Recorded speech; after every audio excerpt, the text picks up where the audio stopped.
Understanding Settle Out of Court, a guide for English language learners.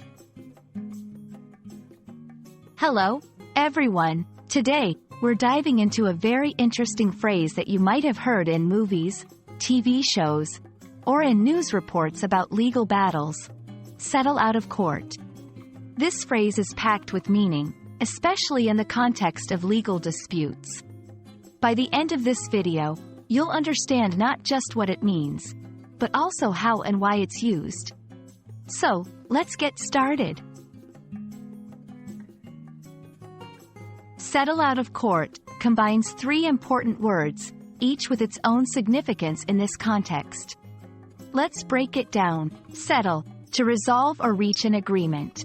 Out, outside, not within. Court, a place where legal cases are heard and decided. Putting it all together, to settle out of court means to resolve a dispute or a legal case outside of the formal court proceedings. It's a way for the parties involved to come to an agreement without going through a trial, which can be long, expensive, and uncertain. There are several reasons why parties might choose to settle out of court. Cost-effective. Legal battles can be expensive. Settling can save both parties a lot of money in legal fees. Time-saving. Court cases can take a long time to conclude.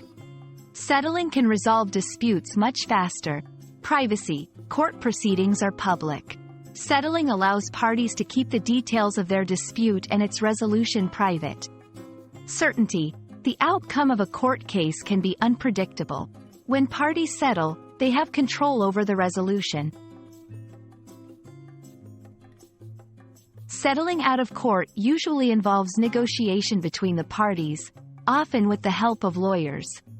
They'll discuss the dispute and try to come to an agreement that satisfies everyone involved.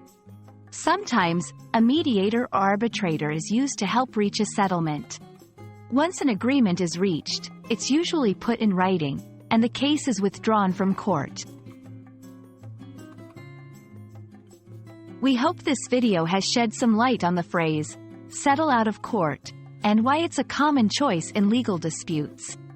Understanding phrases like this can greatly enhance your English language skills, especially in professional or legal contexts.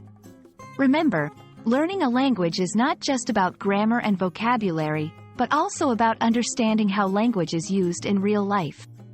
Thanks for watching, and we hope to see you in our next video.